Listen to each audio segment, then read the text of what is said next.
इस अद्भुत सी दुनिया में हमारी मानव प्रजातियों ने खुद का अस्तित्व बचाए रखने के लिए न जाने कितने संघर्ष किए होंगे। मानव जीवन से जुड़ी ऐसी अनेक बातें हैं जो मानव के कर्मिक विकास को समझने के लिए हम आधुनिक मानव प्रजातियों को जिज्ञासु बनाता है।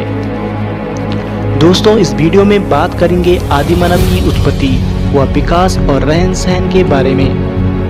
पृथ्वी पर मानव जीवन की कहानी बहुत पुरानी है।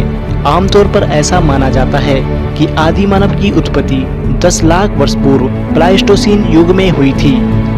प्राचीन मानव की उत्पत्ति के संबंध में वैज्ञानिक सहमत नहीं है, परंतु आदि मानव जिसे प्रिमिटिव मैन भी कहा जाता है, यह अपने पीछे कुछ अवशेष छोड़ गए थे जो मानव विकास को दर्शाते हैं। जब इन अवशेषों को कहीं से उत्खनन से प्राप्त किया जाता है तब इन्हें पुरातत्व सामग्री कहते हैं, और जब वैज्ञानिक पुरातत्व सामग्री का अध्ययन करते हैं तब यह पुरातत्व विज्ञान कहलाता है।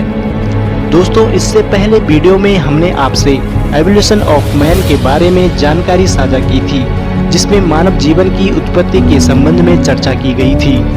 तो चलिए आज हम आपको आदि मानव की उत्पत्ति, विकास और रहन सहन के बारे में बताने जा रहे हैं। प्रारंभिक मानव जंगली जानवरों से अपनी रक्षा करने के लिए पत्थरों का उपयोग करते थे, इसलिए इसे पाषाण काल भी कहा जाता है, अर्थात पत्थर का काल कहा जाता है। आदि मानव का जीवन बहुत कठिनाइयों से भरा हुआ होता था। उन्हें हमेशा से ही बड़े जंगली जानवरों का खतरा रहता था। उन्हें अपनी रक्षा के लिए पत्थरों के हथियारों का प्रयोग करना पड़ता था। प्रारंभिक मनुष्य को बोलना लिखना नहीं आता था, इसलिए पहले मनुष्य समूह में रहते थे। समूह में रहने के कारण वो बहुत शक्तिशाली हो जाते थे, जिस कारण शिकार करने में आसानी हो जाती थी। आदि मानव ठंड से बचने के लिए तथा अपने शरीर को ढकने के लिए पत्तों की छाल को पहनते थे। कुछ समय पश्चात आदि मानव ने जानवरों की खाल को पहनना शुरू कर दिया था। यदि आदि मानव का निवास स्थान की बात करें तो पहले मानव का स्थायी आवास नहीं था। उसे अपनी रक्षा के लिए पेड़ों पर सोना पड़ता था। पेड़ों पर सोने के अलावा वह जमीन में गड्ढे खोदकर अपने आप को ढक लेता था। पेड़ों पर सोने के कारण बारिश से वह अपनी रक्षा नहीं कर पाता था, इसी कारण जमीन में गड्ढे खोदकर रहता था। धीरे धीरे समय बीतता गया और मनुष्य ने गुफाओं में रहना शुरू कर दिया था। अब वह बारिश, जंगली जानवरों से बच सकता था और खुद के भोजन को भी सुरक्षित रख सकता था।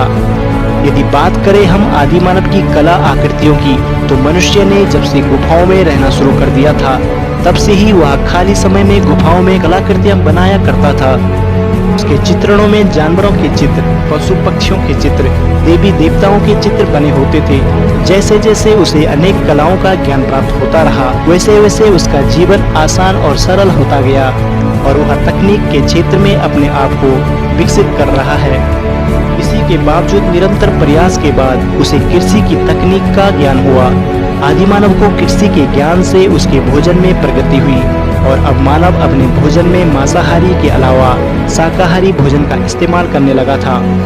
ऐसा माना जाता है जब से मानव को खेती का ज्ञान हुआ तब से मानव उत्पादक हो गया था, अर्थात अब वह आदि मानव खेती से अनाज उगाने लगा था।